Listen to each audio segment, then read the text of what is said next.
puis déjà, quand Didier est décédé, moi, je n'étais pas à Abidjan. Je l'avais laissé une semaine avant. J'étais venu en France. J'étais venu chercher du matériel. Il y avait eu un marché, tout. J'étais venu chercher du matériel. Avant, je faisais la peinture, des trucs comme ça. C'est maintenant que je suis rentré dans la construction, ça fait au moins un an. Donc, quand je suis arrivé, de l'aéroport, je suis arrivé à la maison directement. J'ai trouvé Carmen, j'ai pas trouvé Olo, j'ai trouvé Carmen, j'ai trouvé les gens qui étaient à la maison. Et elle a commencé à pleurer, partout, voilà ce que Olo a fait. Il a cassé le placard, il a pris des armes, il a pris des chaussures de Didier, je ne l'ai pas reconnu. Voilà pourquoi aujourd'hui je ne se parle pas, hein, Olo et Carmen. Il ne faut pas qu'on tourne autour du pot. C'est pour ce genre de trucs qui ne se parlent pas. Parce qu'il a montré notre image. Parce que quand Didier est tombé, quand il est rentré à la maison, il a montré notre image. Je dis devant les caméras, ce que Carmen m'a expliqué. C'est ce qu'elle m'a expliqué que je dis. Et toi, qu'est-ce que tu as fait en tant que grand frère? Je lui ai dit, calme-toi. Je viens d'arriver et c'est fort. Didier n'est plus là, déjà, ça me fatigue. Donc,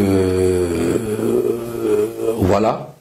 Donc, elle s'est calmée, on a beaucoup discuté. Et j'ai dit, mais où sont les affaires de Didier? C'est là qu'elle m'a dit, ils ont tout pris. Voilà, ils ont même cassé le studio de Didier, ils ont tout ramassé.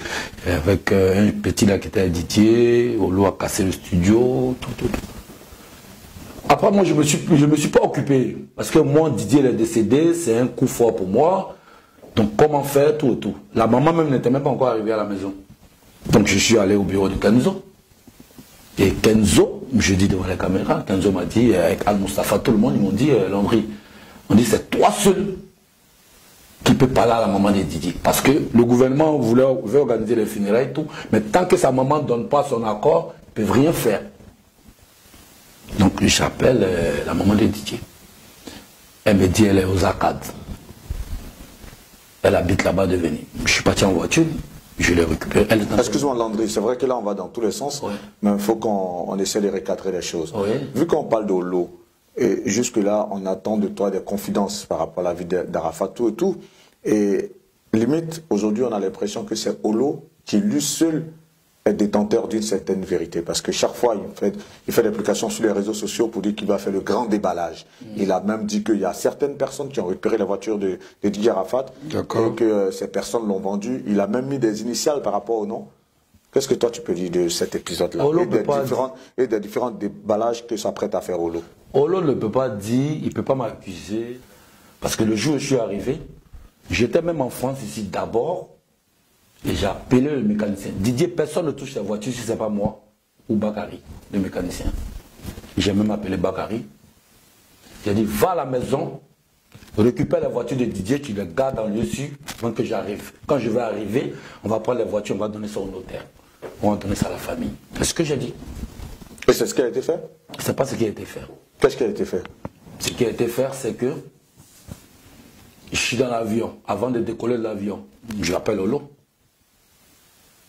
Je raccroche, je prends l'avion, j'emprunte l'avion, je suis en train de partir. J'arrive à Abidjan, j'arrive chez Kamel, je demande où sont la voiture. Non, il y a un certain Olo et Vanessa, ils ont récupéré la voiture, ils sont allés garer chez le ministre. J'ai entendu chez le ministre. Moi, je ne parle plus de ça, parce que le ministre a son père. Moi, je ne parle plus de ça. Oh, ce n'était pas le cas. Je ne sais pas où ils ont déposé la voiture, je ne sais pas, on dit ça à Cocody, quelque part là-bas, ils ont déposé la voiture. Mais après ça, quand je vais chez Kenzo, c'est ce que j'explique. Quand j'arrive chez Kenzo, quand on me dit c'est bon ce qui peut parler à Tina, à la maman de Didier, je prends la maman de Didier, je la prends, je l'envoie à mes bureaux. On n'est pas arrivé, même à mes bureaux, c'était pas trop loin, on s'assit dans plein air, je parlais avec elle. Je lui ai dit, maman, viens, on va aller chez Kenzo, on va en parler avec les gens, on va voir comment on va organiser le funérail. Elle ne voulait pas. Mais après, on arrive, elle dit, non, il y a les gens qui ne connaissent pas mon fils, c'est eux qui sont rentrés là-dedans, ils sont en train de... J'ai dit, maman, laisse tout ça. Et on est parti chez Kenzo. On est arrivé, Al-Mustafa était là. On lui a dit, on a parlé, on a fini de parler. On dit, on va à la maison chez Didier. C'est là, tu as vu, il y a une photo où je suis avec elle, il y a son sac à main, tout ça. C'est comme ça on allait à la maison chez Didier. Il y avait les parents de son papa, le papa de Didier, tout. C'est là la réunion de l'organisation des funérailles a commencé. Elle ne voulait pas.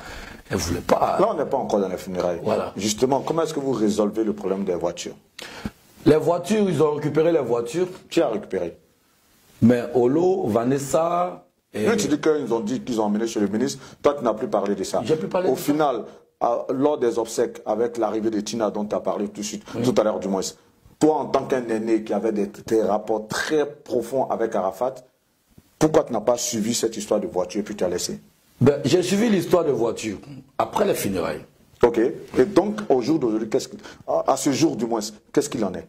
Ben, les voitures, je ne sais pas. Les voitures, on me dit que les voitures sont vendues. Tout. Je dis pas qui, on ne peut pas me dire pas qui. Landry, je veux dire, en tant que quelqu'un qui a vu Arafat grandir, qui a été là toujours pour lui, et aussi Arafat t'apprécie énormément, tu ne penses pas que dans ces derniers jours, que toi, tu as été très laxiste par rapport à la vie de ton petit frère? Si, je reconnais. Je reconnais.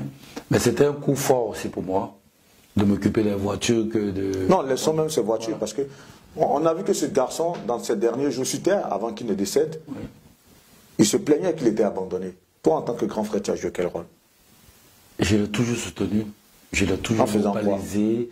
On a toujours... Didier, avant qu'il meure, à 20 h, j'étais avec lui au téléphone. J'ai même ses phares de voiture à mon balcon ici, de sa BM. Il avait fait un petit accident sur le pont Soro, là. Et il devait changer ses phares, tout. Il m'envoyait le numéro du châssis, tout ça. J'ai tout acheté ici. C'est jusqu'à aujourd'hui, c'est là. Jusqu'à aujourd'hui, les phares de la voiture sont là, tout. Donc, Didier, je l'ai toujours... C'est ce que je suis en train de dire. Je dis, être à côté de quelqu'un et loin de quelqu'un, c'est pas pareil. Être à côté de quelqu'un et loin de la personne, c'est pas pareil. J'ai beaucoup parlé à Didier. Même son problème avec Ariel, tout ça, il y a eu plein de choses. Didier m'en parlait, même Ariel m'en parlait. Je lui ai donné des conseils là-dessus.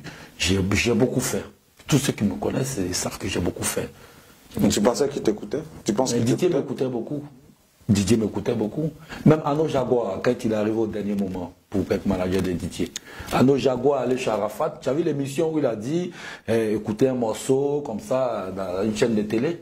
Tu te rappelles où il était assis, il y avait Arnaud Jaguar qui était là. Son tout dernier single. Tout dernier single pour faire Kong là. Ce jour-là, Arnaud Jaguar il m'a appelé, j'étais en France ici.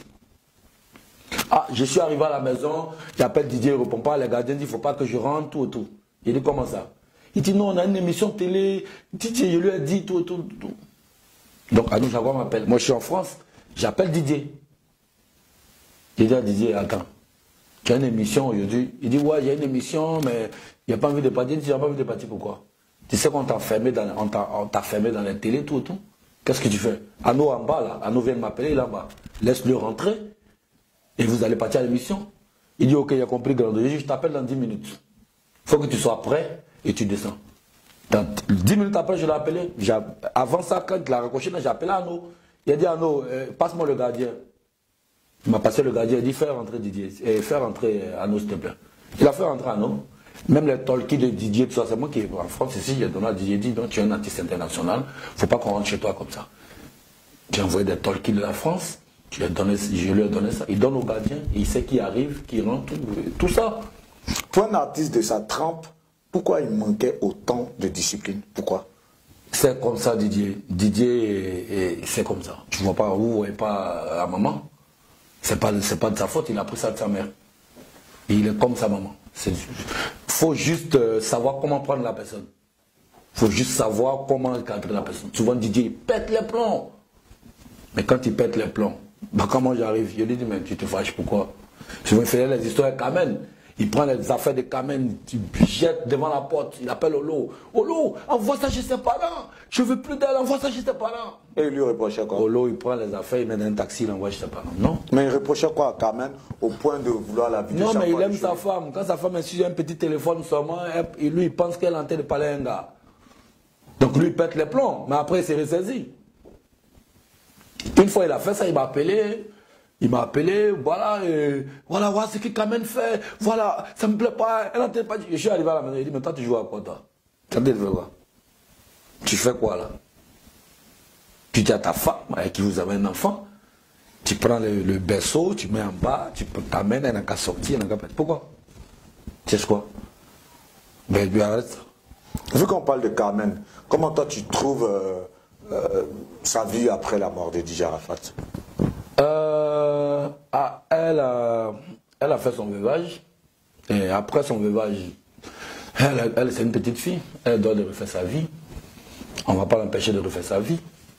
Voilà, on ne peut pas l'empêcher de refaire sa vie. C'est pas le but de ma question. Hein. Je dis comment tu juges sa vie après Arafat, tout simplement. Mais je juge sa vie... Voilà, elle n'a pas encore présenté un mec pour dire que c'est son mari, tout et tout. Donc moi, chez moi, tout ce qu'elle fait, elle est seule dans sa vie. Elle fait son truc. Elle a eu un enfant, Didier a une star, c'est normal qu'on ait des regards sur elle. Donc tout ce qu'elle va faire, même si elle touche une cuillère, les gens vont parler, voilà pourquoi elle fait ça, pourquoi elle fait ça. Elle n'a pas encore présenté quelqu'un officiellement comme son mari, donc moi je la regarde. C'est tout. Là, tout à l'heure, tu as dit qu'elle ne parle pas avec Olo par rapport à des incidents après le décès. Oui, c'est par rapport à tout ce qui s'est passé. Oui, j'en viens, mais toi, quels sont tes rapports avec elle? Moi, je parle avec elle, je peux vous montrer. Je parle tout le temps avec elle. Voilà, pas tous les jours, mais quand il y a un sujet, voilà, je lui envoie un message, comment tu vas, tout et tout. Je parle avec elle, il n'y a pas de problème, on n'a pas de problème. Est-ce que tu lui donnes des conseils, tu as un droit de regard sur sa vie ou comment sont vos rapports? Non, je lui parle quand on se croise, souvent on s'est croisé un jour dans un restaurant, elle et moi, on tentait de parler, je lui ai parlé. Voilà, à part ça, il n'y a rien. Voilà, son exposition médiatique est diversement interprétée. Toi, quelle est ton interprétation? Moi, j'aimerais juste dire à Carmen de quand même voir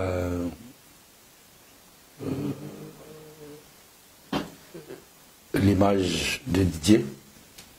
Il faut qu'elle ait quand même du respect pour la mort de son mari, l'image de Didier. Il y a des petits trucs à faire qui ne sont pas trop bien sur les réseaux. Voilà, les gens se mettent en maillot, en train de... voilà, c'est pas méchant, mais par rapport à l'image de son mari, c'est le seul conseil que je peux lui donner. Après, si elle refait sa vie, ça va. Ça me fait plaisir qu'elle refasse sa vie parce que mon frère, il n'est plus. Donc, elle peut refaire sa vie tranquillement. Mais tranquille, quoi. Mais ce que tu dis, c'est un peu en contradiction avec ce que tu disais tout à l'heure. D'autant plus que tu disais que c'est une jeune fille qui a même de mener sa vie. Pourquoi est-ce que tu verrais d'un mauvais œil le fait qu'elle se mette en maillot? Je ne vois pas d'un mauvais œil, mais il ne faut pas se mettre voilà, en maillot, montrer ses fesses, tout et tout. Je vois, les gens, ils m'envoient. C'est pas le seul, hein. Il y a des gens qui m'envoient des vidéos pour dire voilà ta belle là, voilà comment elle est, voilà. Ça fait mal. C'est dans ce sens que je parle, ça fait mal. Voilà, quand elle fait des trucs, tout. Les gens ils m'envoient ça, voilà ta belle, quand t'as pas dit que c'est une bonne belle, parce que moi je parlais bien de Carmen. À Didier, je dis c'est une bonne femme, et voilà, comme ça. Voilà, et quand ça revient vers moi comme ça, je regarde, je dis ben voilà. C'est tout ce que je veux qu'elle change, c'est tout. Là on se met en France avec sa fille. Oui, elle est en France. Elle ne m'a pas rappelé, je ne suis pas au courant qu'elle est en France. C'est sur les réseaux que j'ai vu qu'elle est en France. Ok, parfait. Voilà. On profite du cas Carmen. Si on devait écrire un ouvrage forcément sur DJ Arafat, un des chapitres du moins qu'on aurait pu lui consacrer, ce serait DJ Arafat et les femmes. Toi qui l'as côtoyé depuis qu'il a 13 ans jusqu'à sa mort à 33 ans, 20 ans pratiquement avec lui, DJ Arafat et les femmes, qu'est-ce que tu pourrais dire sur ce chapitre? Didier, c'est un monsieur qui s'attache vite. Quand il aime, il s'attache vite. Et il ne cache pas ses relations. Il ne cache pas ses relations. Il peut faire ses petits coups fourrés, mais il ne cache pas sa relation. C'est-à-dire que même s'il a une petite go dehors, il dit à la go, il y a ma femme. Voilà. Tu dois la respecter. Tu ne veux pas la respecter, tu dégages. C'est comme ça il marche. Didier, c'est ça. La première femme qu'il a connue, quand toi tu étais avec lui, c'était qui? C'était Aurélia. Aurélia, oui. La mère à la Chana et Ezekiel. Oui. C'est ça? Oui, c'est ça. Cette relation, tu l'as suivie? Mais je l'ai suivie. J'ai même envoyé, quand Ezekiel est né, tout ça, j'étais en Nantes ici, j'ai même envoyé, j'ai offert une voiture à Aurélia avec des habits, tout ça. J'étais trop content de la relation. Je lui ai donné des voitures. J'ai même reçu des amendes puisqu'elle n'a pas changé la carte grise. J'ai même reçu plein de contraventions. Après la voiture, je sais pas, elle a fait quoi, elle a la fourrière. Après, je suis obligé d'aller à la préfecture pour remplir le papier de cession, pour dire que c'est plus à moi, c'est à telle personne. Voilà. Mais pourquoi cette relation n'a pas marché? Ça n'a pas marché parce que c'est Didier. Hein. Les femmes, elles n'arrivent pas à supporter. L'artiste voyage, il fait ça, il fait ça, il fait ça. Voilà, c'est pour ça que ça n'a pas marché, c'est tout. Après Aurélia, il y a eu quelle autre femme? Aïcha, elle était là. Aïcha Ballo, ouais, la mère à Maël. À Maël.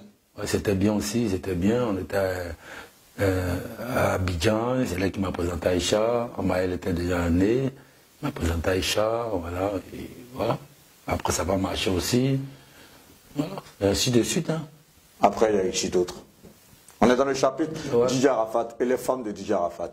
Après, Aurélia, Aïcha Ballo, ensuite il y a eu qui? Après, il y a eu qui là?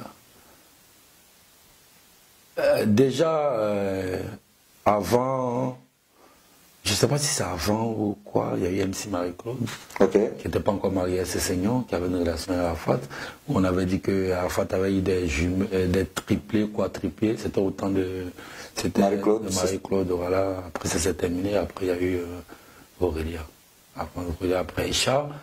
Après Aïcha, il y a eu, je ne sais plus qui. Voilà. Après, je crois Emma est venue. Emma Loès. Ouais, Emma Loès est arrivée. Mais Emma, il y a longtemps. Hein. Emma, il y a longtemps. Après, bon, les gens ne voyaient pas. Elle était très jeune. Ils se côtoyaient. Après ça s'est officialisé. Tout. Hein. Quand il est devenu yo-yo-yo, après ça s'est officialisé. Après, bon, elle est une star aussi. Elle était dans son monde. Il ne supportait pas aussi qu'elle fasse des trucs. Il est beaucoup jaloux. Donc, voilà. Pour parler des femmes stars, forcément, Arafat a dû avoir des relations avec pas mal de femmes célèbres. Au-delà de Emma Loès, quelles sont celles que toi tu connais qui ont partagé sa vie?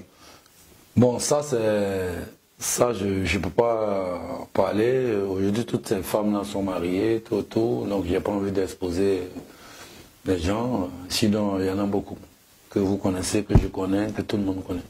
Il n'y a pas envie de... Bah non, on ne connaît pas, puisqu'on ne vivait pas avec Arafat. Je ne vais pas le dire. Voilà, c'est toi qui vivais avec lui. Donc, voilà, je ne peux pas parler de ça. Elles sont mariées aujourd'hui, elles ont leur vie. Il y en a qui sont devenus pasteurs, chrétiens, tout le monde. Donc, il y a plein de choses. Là, tu donnes des indices, là? Non. Puisqu'il y a d'autres qui sont devenus pasteurs, qui sont devenus chrétiennes. Ceux qui vont suivre l'interview pourront lire entre les lignes, forcément. Ah, ils peuvent lire entre les lignes. Hein. Il n'y a pas de problème. Donc, voilà. C'est la Eurogang, c'est toujours comme ça, finit pas. Didier Arafat aussi, c'était les frasques. Ouais. Au-delà des femmes, c'était les frasques. Quelles sont ces frasques qui, toi, en tant que frère, t'ont vraiment fait sortir de toi, quoi? Tu t'es dit, mais là, tu en fais un peu de trop. Quelles sont ces frasques qui t'ont fait sortir de toi? J'ai cassé l'assiette sur la petite, Alexia, qu'il aimait beaucoup. Parce qu'il a jugé qu'elle avait trompé avec un de ses amis. Ce qui n'était pas vrai. Voilà, ça les ont dit, des amis, il était mal entouré, ils lui ont raconté des bêtises et il a fait ça. Ça lui a coûté cher, ça lui a coûté vraiment cher. S'il n'y avait pas l'intervention du ministre, il serait en prison, il y avait plein de choses. Bon, aujourd'hui, j'ai béni Dieu, la fille, elle a fait sa vie tranquillement, avec voilà, son mari. Et voilà, tout ça, c'est ça qui m'a choqué. Ça m'a beaucoup choqué. Et je l'ai même en voulu pour ça. Il dit, mais pourquoi tu fais ça? Tu as quelle preuve? Tu l'as vu, on t'a fait quoi? Je sais pas. Et ton image, c'est quoi? Après, je me suis rendu compte qu'il a fait une bêtise. Il a demandé pardon, tout. Après, la maman ne voulait plus de la relation. Donc voilà pourquoi elle est partie. Et voilà. Des choses que tu as vécues avec lui, que tu aimerais nous faire partager, ce serait quoi? J'ai chanté à sa place à Pau, en France ici. Il était bloqué au Canada. Les gens avaient fait des faux billets là, au retour quand il devait venir. Le billet c'était des billets brous. Il est resté. On avait signé un contrat à Pau, et avec une boîte qui s'appelle La Noche, à Pau, chez Sad. Le propriétaire, c'est un métis, il s'appelle Sad. Donc Sad, il m'appelle, il dit, mais je vois sur Internet, Arafat est bloqué, il y a des problèmes là-bas, tout. Mais Landry, qu'est-ce que tu vas faire? Comment on fait? Parce qu'il avait fermé sa boîte, l'ouverture c'était avec Arafat. J'ai dit, mais Sad me propose ça, mais Landry, tu peux chanter. En ce moment, il y avait les cheveux, tout ça. Il dit, Landry, tu peux chanter. J'ai dit, comment je vais chanter? Arrête tes conneries. Il dit, non, On dit, vous avez un peu de ressemblance, tu peux chanter, s'il te plaît. Parce que là-bas, c'est que des blancs, il n'y a pas de noirs là-bas. C'était une ville perdue de blancs. Donc, je suis arrivé à Pau. J'ai appelé Picsou, Axe, les danseurs de Paris. Donc, on était à l'hôtel. D'abord, il avait pris la suite, tout ça, pour Arafat, tout. Après, ça a changé. Donc, il n'y a plus de suite. Donc, c'est la chambre standard. Donc, j'ai dit à Arafat, bon, Arafat, je vais chanter à ta place. Il dit, ouais, Grando chante, il y a fouille. Donc, j'ai dit, bon, envoie-moi les sons. Envoie-moi les sons. Donc, il a mixé, il a fait des trucs là. Et il m'a envoyé par 8 transferts par mail. Donc j'ai mis ici une clé USB, on était à Pau. Donc dans la chambre, on a commencé à s'entraîner, tout et tout, voilà. Après les gars, on arrive à la boîte, j'ai acheté un truc là, j'ai payé un truc comme ça même bien, casquette tout, voilà, bien, les chaînes, tout ça. Comme lui quoi en fait. Tu es déguisé en Arafat carrément. Je me suis déguisé en Arafat. Mais c'était un rambaba pour il fallait qu'on assume. Donc j'ai mis les raies, tout et tout. Ils ont annoncé de mettre la fumogène, tout. C'est ça même qui était le DJ. Ah non, ce jour-là, c'était la peur de ma vie. Mais ça là, on te reconnaît, ça. Mais ouais. Donc, c'était que des blancs. Voilà. Donc, ils annoncent l'artiste. Les danseurs vont sur la scène. Laisse tomber. Je vois les fumogènes, tout. Puis on annonce l'artiste, je monte sur la scène, je lève ma main comme ça. Puis on a commencé. Le fumogène, tout. Parti. Mais c'est la partie de Roucascas là. Mais c'est là que j'ai vu qu'un artiste, même si c'est pas danser qui fait une petite phase, les gens vont crier. Donc les danseurs là, la partie de Roucascas, je balance les danseurs. Les danseurs font les Roucascas, ça crie. Mais moi quand j'arrive, je fais une petite phase, ça crie. Le concert il a duré 45 minutes, presque 1 heure. Quand le concert est terminé, je suis descendu du podium, je suis allé au vestiaire. Ça, il est venu dire, Landry, la voiture est prête, va à l'hôtel direct. Parce qu'il y avait la queue pour faire les photos à l'artiste. C'est là, et là, ouais, un problème. Donc je vais à l'hôtel. Donc c'est les danseurs qui sont restés là-bas, à la boîte. Après, ils ont fait la fête qui sont rentrés vers 8h. Moi, je suis allé, je me suis couché, tout. Je me suis réveillé le matin à 8h30, 9h. J'appelle Arafat. Il me dit, ouais, Grando, c'est comment? Ils t'ont donné le jeton. Voilà tout ce qu'il me dit d'abord. La moitié du cachet. Il dit, ouais, il m'a donné le jeton. Il dit, bon, pardon, tu connais le problème là, envoie-moi le jeton. Il dit, quel jeton? Il t'a donné là au Picsou, au As, bon parti. Il dit, non. Bon, dans le cricard, dans les 1000 €, toi tu prends 1500 €, tu m'envoies le reste. Parce que c'était un truc de, restait 7500 €. Il dit, non, moi, je t'ai envoyé 5000 €. Il dit, non, pardon, s'il te plaît, il y a un bang, tout. Il dit, ok, je vais rentrer à Toulouse, comme c'est pas loin de Toulouse, c'est à 2 heures de Toulouse, je vais rentrer, tu fais un WhatsApp. Et là, on est rentré vendredi, c'était samedi. Il dit, mais il est là à 8h39, le temps de rouler pour arriver. Donc lundi matin, je vais t'envoyer. Il dit, non, je ne veux pas lundi. Il dit, mais je peux faire quoi? Je peux rien faire. Sauf lundi, je vais t'envoyer. Après, je l'ai envoyé le lundi, mais tu sais ce qu'il me dit? Mais là, c'est Grando, tu sais qu'on peut faire Pierre, non? Il dit, comment Pierre? Il dit, non, tu peux botter au Burkina, moi, botter au Mali. Il dit, mais toi, t'es fou, toi. Je peux jouer au Mali, toi, tu joues au Burkina. Il dit, mais petit, arrête ça. Je peux jamais faire ça de ma vie. Puisqu'on parle d'argent, ses rapports à l'argent, c'était comment? Non, Didier, il les met trop jetons. Mais de la manière il aimait l'argent, c'est comme ça, il aimait distribuer aussi. C'est le même, il aimait partager. Il est très gentil. Didier est trop gentil. Voilà, c'est un enfant qui est très gentil. Voilà. Le plus gros cachet qu'il a pu toucher de son vivant, que toi, dont tu étais au courant, c'était à combien? 100 millions. Où ça? Au Togo. Au Togo? Ouais, il y a c'était pas un concert. C'était une marque, sa marque Yoruba, pour fabriquer les motos. Voilà. C'était un partenariat commercial, en fait. Commercial, 100 millions. C'est là qu'il a payé la Jaguar. Là. Il a payé la Jaguar 80 millions. Donc voilà. C'est vrai que là, tout à l'heure, sur l'épisode des voitures, c'est resté assez flou. Mais toutes ces voitures qui payaient vraiment à prix d'or, toutes ces voitures-là, les voir s'évaporer comme ça dans la nature. Toi, en tant que grand frère, ça te fait mal. Ça devait être. Moi, déjà, moi, sur moi, ce qui a été fait, ce que je voulais, moi-même, ce que je voulais, c'est que la maison restait. Personne ne touchait un trophée, personne de toucher avec ses habits, tout ce qu'il avait, même sa brosse à dents, personne ne touchait à ça. On achetait la maison, parce que le ministre était prêt à acheter la maison. Le ministre là. On achetait la maison, ça devenait un musée pour Didier.